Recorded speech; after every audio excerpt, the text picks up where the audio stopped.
Welcome to the Redvee TV Instant Reaction, supported by Chapel House Cars for the 2024 season, following Saints' 18 points to 10 victory here at the John Smith Stadium this afternoon.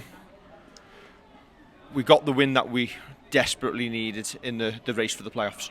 Yeah, I think I said on the way up here to you that the result was probably more important than the performance, but we needed to see a little bit more in the performance as well. And yet we're coming away with 2 points that are absolutely needed at the moment. We need to keep the pressure on staying in the playoffs and keeping those who are trying to get in at bay. It was a very attritional first half. We got our noses in front with a good piece of play from Johnny Lomax to do the little bit of a drop the shoulder and go in over the line. But then we seem to have a nervousness about us. And again, we've gone behind, basically, from discipline and an error. We were in full control for the first 10-15 minutes. We then give away a silly penalty when you've got the Giants pinned back in their own 10 with Blake going high, and then they get a 15-minute spell of just constant pressure on us. Yeah, I think you're right with the nervousness. It just looks like we've not got that self-belief at the moment, and hopefully the result at the end of the day, though, will give some of the lads some self-belief. There are too many errors still in there. You can forgive people making errors because they're not going out to do that. But when your whole team is coming up with them in key positions, you've got to start doing your utmost not to make them. Because then, as you say, it puts Huddersfield in the lead. And that nervous energy comes about us. We don't look like we're able to do anything. And the one time that we do throw it out wide, Harry Robertson goes through a gap, but then passes it to the Huddersfield left winger instead of T. Ritson. The team today, before we go further into the game, Wello's gone big on the bench. He's gone with seniority, hasn't he? George Whitby's gone back to continuous development with the academy, where listen, they're heading for a grand final. Is he going to gain more from that in the coming weeks than coming into a pressure cauldron? He's dropped Johnny Vaughan to the bench and gone Sione at centre. In the end, Sione at centre is the right call. I personally would have had Johnny Vaughan in ahead of Blake, as we discussed the other day, but Wello's made the call, and essentially, well, he's got the result off the back of it. Yeah, I think it all stems from his words after the last game, the Hull KR game, where he said that some of the senior players have let him down. To then kind of double back on that and roll back and say, well, actually, he's going to go with seniority, means that he's made a mistake with what he said. Don't mind him saying it in the heat of the moment, but sometimes maybe them things should be said in the dressing room rather than... Has he made a mistake with what he initially said on a listen? I know he's come back and he's rode back on it, but are the changes where he's potentially looked at and thinking, they're the players letting me down, he's realised that he's not actually in a position at this moment in time to change, so has had to roll back? It's probably where he said it, in a presser rather than just in the dressing room, and kept it kind of in-house and come out and said, yeah, that wasn't good enough. We played the league leaders.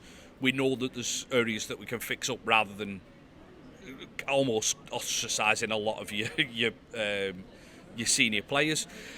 As it is, the George Whitby thing, I know people get upset about it and they want to see youngsters play, but do you want to put a youngster in to a must-win game like that and put the pressure on him? Or do you want to take that pressure off him? And as he's rightly said, George did nothing really wrong last week. Potentially, your options there are that you go Lomax, Whitby in the halves, with Moses at 9, or you go Lomax and Bay in the halves and Burns at 9. And he's chose Burns over Whitby at this moment in time. Yeah. And my point is, you can put too much pressure on these young lads coming through. We actually had a conversation with one of our mates and said, the proof's in the pudding. When you get to the end of the game, have you won it? Is it the right choice? I think Moses has done absolutely terrifically at 7 today. And again, it's no slight on George Whitby. George Whitby will be better for his run out for the first team. Moses is better in the halves because I think we said it last week, his distribution from dummy half was just too slow for us, whereas Burns has got that little bit more zip. And if you put so many youngsters in all at the same time, it's unsettling, isn't it? Like, listen, Harry Robertson is making his mistakes in the first team. Absolutely no problem at all. It is what it is. He's learning on the field, but you can't potentially maybe have 3 or 4 trying to do that at the same time. And I think Robertson came through that well. That 10-minute spell in the first half where he made a couple of errors, it would have been very easy for his head to drop. It didn't. He still had the capacity to go and make that break down the right. He's still been supporting. He's been safe as houses under the high ball after that, and it would have been easy for his confidence to drop, but he's come through it. He's probably at the point where, if we could, you'd drop him out the team, or move him out. Or move him out to wing if you wanted to, but just not. Well, you can't really hide on the wing because that's where a lot of your bombs go and test your wingers. But you'd probably drop him out the team and just let him. Right, you've done your stint. Learn from it. We're going to drop you out. We're going to put somebody else in there. But he is second choice fullback now. He really is. John Benny. Well, it's proved that because John Bennison's gone back in on the wing, and they've not thought, well, Benno's got a little bit more experience. They've gone with him at fullback. I'm so glad that he did bounce back from it though, because that one where it bounced off his chest and pretty much knocked him over, you think that some players might have just shrunk from that, and it'd have been the easy call at that point would have been to take him off and move Bennison back into fullback, but he came through it. Wingers today: T. Richardson, John Bennison. John Bennison, solid, no mistakes, completely solid. And I thought, again, T. Richardson, that's the best game he's had for a long time. He's almost looking Super League quality. Arguably, it's his best game in a Saints jersey. I think he's done really, really well today.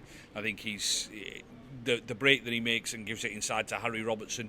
There was a moment where he picked it up and he could have gone down the outside as well, but instead he's come inside and give us better field position.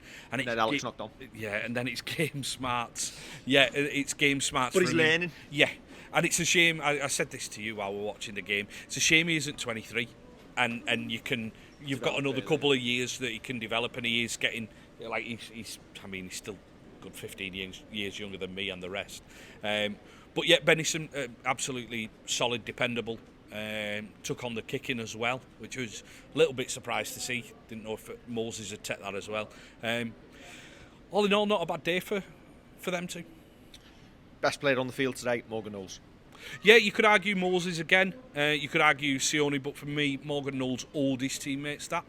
I think after getting the ban where he's taking somebody else on the last tackle and they're already tackled, I think he owed him that, and I thought he was imperious today. I thought he was absolutely fantastic. He just kind of knits that pack together so well at 13. It's a shame we've not got James Bell who can come off the bench and provide the other kind of side of loose forward play.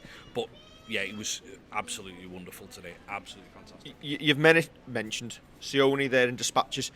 I thought he went really well at centre. He solidified that edge, which, listen, got cut to shreds last week, didn't he? We've gone Bennison, Sione on that wing this week. They didn't get any joy there at all. No, it seemed like they kept on targeting our right-hand side, Huddersfield that is, to kind of get the joy rather than the left, because when you're faced with Sione, he's a great defender. He'll carry the ball well. He's played prop, second row and centre this year. He's that good of a player, and you're right, he kind of galvanises that edge. And because he's galvanised that edge, it's made it a tougher proposition for Huddersfield. We go 10-6 down. Obviously, the penalty we give away, and then the field position they had, and then the error from Robertson put us 10-6 behind. I thought after 20 minutes or so, listen, Al's not had the greatest of games at all today, has he? I think he'll admit that himself. I think there was at least 3 handling errors. When he tired, there's a spider that's gone in the mic bag, just remind us. It's massive. Once he tired after 20 minutes, our go forward, I'll just back up the wall now. Our go forward went completely. Yeah. And in that spell, you wondered whether we should have been bringing Iggy Parsi, Noah Stevens on. And we didn't look like any, and because we weren't getting any go forward, we weren't getting any field position either, and we didn't look like scoring in that last 15 minutes of that half. And then we get the red card. Yeah. Now, I immediately, once T. Ritson stayed down, and he gets clubbed round the head quite a lot, and doesn't stay down often. Once that's gone to the screen, the moment I saw that first replay, I said to you, that's a red card. I will quantify that by saying, I do not believe that should be a red card in the sport. Just as I don't believe Tommy Makerton should have been a red card last week. But it was the same as Tommy's. He's hit his head. By the letter of the law we're playing at, it's a red card. Do I believe it should be? Absolutely not. I think it's killing the sport. Yeah, I can't add much more to that. By the rules, it is, but it's a shame to see it. It's a shame to see that someone making what looks like it looks like from what I've seen at the game. Again, always quantify it with that, but it seems like a fair effort at tackling. The thing is with these red cards, what's changing from it? Because the same tackle is still happening every single week. It's not as if teams are learning from it, from the ill discipline. I think there just needs to be an acceptance that in the sport we're playing, at the speed we're playing that, unfortunately, these are going to happen occasionally. I understand it's a penalty, give 10 minutes, but to be sending players off consistently in every game, week in, week out, it is spoiling the sport. And I get it because of the legal, that's what we're trying to make it look like, we're trying to clamp down on it. But there's no learning curve from it for many of the players. Doesn't seem to be, because it happens so quick. And it's not malicious. Yeah, there's no intent by any of them. They're not going to do it. Well, there'll be some that are, they've lined them up. But they're the ones that should be reds. Yeah. For me, does have to be some sort of, even if you dismiss the player from the field for it, to make the player learn, do you allow the team to bring someone in? The 18th man. There's a good argument there with a red card, that should it then affect the game that you've got to play without a man, or should it just affect the man who then doesn't take any further part and gets suspended down the line? There's a bigger argument, and it's more than just this. I'm not talking necessarily just about this instance. There's a bigger conversation to be had there. Listen, it was 10-6. We will never know what would have happened in that second half, 13-13. Yeah. Unfortunately, we spoke to some Giants fans in our half-time. We said, essentially, that's going to end up dictating the result. Yeah. And it spoils the contest for the 3,800 that are in the ground. Because before half-time, the result's been decided by something that wasn't intentional. Yeah, and it's weird because we're trying to reflect on a Saints performance, and I've got proper mixed opinions about it. And you can have a look at that second half and say, yeah, we did what we needed to. We managed the game well, especially it ends up raining and probably becomes a bit trickier to play in. And we managed the game well against 12 without doing anything that you think was unbelievable. You do good things. As I say, Moses, great kicking game. Sione carrying well. Johnny Vaughan coming off the bench. And once you get that lead, I basically said to you, just listen. Don't make an error. Don't make the errors and kick long. Yes, yeah. And it's weird because I feel like we're going to reflect on 35 minutes of saying we weren't great. We need to be better. And we did all right. If you want to lose spectators from this sport, the RFL are killing it with these. It's the litigation against them, isn't it? It is, but you may as well put flags on players' asses and let them pull them off as they tackle them. Tick rugby, NFL flag football. Okay. It's not some sort of fetish. All right. But I don't agree with it. But the next time we moan about a Saints red and people say you don't say it the other way, I'm just going to clip this bit and stick it out there and say have that. Yeah. Okay, second half. We've managed it. Did what we needed to do. Game's comfortable at 18-10. We give away a 7-tackle set. They take the restarts. Noah has a bit of he only been on the pitch a couple of minutes and just has that brain freeze of tackling the man. And it's like, oh, have you really just done that, Noah? And I think he instantly knew, what have I done? Yeah. But then you're facing 8 minutes of pressure, aren't you? Again, if they score at that point off that following set, it gets a very twitchy last 5, doesn't it? A young lad making his way in the game. Made 11. I think it's 11 first team appearances. Brain freeze. Yeah, it is. And it's a shame because it was a really good 6 minutes. Yeah, it's a shame because his carry, they couldn't get him down. He was very upright through it. But yeah, he'll learn from that. Yeah. much needed win. We've been Leeds have obviously just scraped home in golden points, but given they've got to play Wigan and Hull KR, a win at home against Cass sees Leeds off. Catalan have got Salford. A win gets us in the playoffs. With Salford's running playing Hull KR and London and Catalan, if Salford win 2, I think we're going to need. If we want to finish 4th, we've got to win 2. Yeah. One winner will get us in the playoffs. And I think my issue is, despite winning today, you can only see one that we've got a first shot at, and that one, we played them at our place and they deservedly beat us. Going to Warrington away, we've had some joy there, but the way that we're currently playing, I don't see it. And then Lee, we've just been handed our backsides on a platter at their place, so you don't see that. It's almost like, for me, if we're going to finish 5th, if we end up finishing 5th and have to go away in the playoffs, we're going to be going to Salford. You almost need that dress rehearsal against Lee in that final game. That might be the best actual thing for us, playing Lee, who are fighting for the playoff position in that last game. We talk about getting all the bodies back for the playoffs. I think we need everybody back for that last game, just to give them 80 minutes in them. Yeah. It's something we spoke about on the show in the week, and again, you need them players back, but you worry about them all coming back at the same time. Well, you look at Al today. Look at Al today. I know he came back for the game and he's missed last week and he's come back into the team today. Those errors today are rust. Yeah. He'll be better for that game today and to get them minutes into his legs. Imagine if we have 5 or 6 of them coming back for the first time in the playoff game and doing the same. It's tough, isn't it? Again, it takes you back to that Challenge Cup final where we tried doing it. But you probably do have to do it. You've got to have that swing at it, haven't you? Yeah. Needed to win it, won it, job done, move on. Yeah, it doesn't.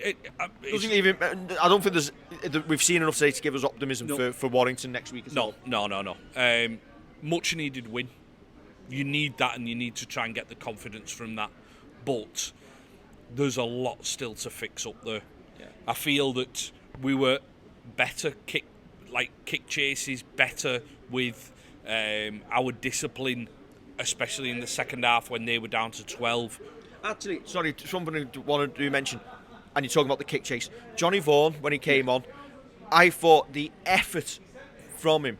I've seen some people question in recent weeks, and I'm thinking Somebody called him greedy. He's played 6 games. He's played 6 games, but he passed the ball from dummy half, Moses by kicks long, and Johnny's sprinting to make sure he's in that defensive line, and it's efforts like that you might not see on TV. And there was one, I think, was it where Huddersfield kicked long, trying to chase the game. And there was Robertson Ritson and Noah Stevens. Yeah, running back for it. And got there.